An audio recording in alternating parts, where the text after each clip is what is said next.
You're killing 30,000 innocent civilians in response to something that killed 1,200 innocent civilians, and you're continuing to bomb an area into oblivion. That is at least the steps of genocide, or a form of genocide. So when you say 30,000 civilians, it's not 30,000 civilians that have been killed, though. How many thousands have been killed? So according to Gaza Health Ministry, which is run by Hamas, the number they have is 32,000, but they don't distinguish between Hamas and civilians. How many members of Hamas are there? 40,000, something like that. I don't think the number is known, but it's tens of thousands. So Hamas says 32,000 people have been killed, civilians and soldiers.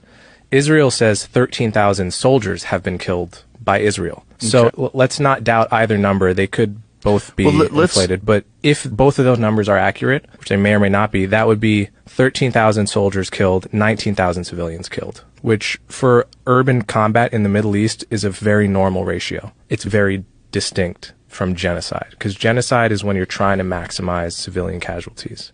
I think Israel, however imperfectly, is doing the opposite. They're trying to minimize civilian casualties. That's interesting. This is the way I would put it, succinctly. If you ask the question, what is unique about this war? What is different about this war than all other wars? It's not the civilian death toll. The ratio of combatants to civilians is, I think it's better than the American armies was when we got ISIS out of Mosul. That was like 10,000 civilians dead to kill 4,000 ISIS. This is 19,000 civilians dead to kill 13,000. What's unique about this war, unlike every other war that I could think of, is you have an army in Hamas that has perfected the art of embedding itself and meshing itself with civilians so that you cannot hit them without hitting the people around them. Other armies have done this, but none have perfected it to the extent that Hamas has.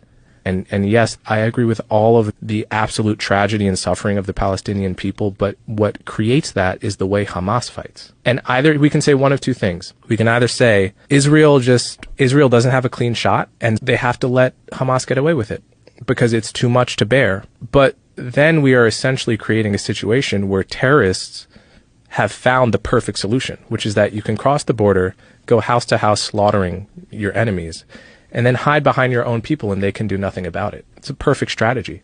Can we live in a world where we allow that to be an acceptable strategy? I don't think so. And it's very ugly to watch.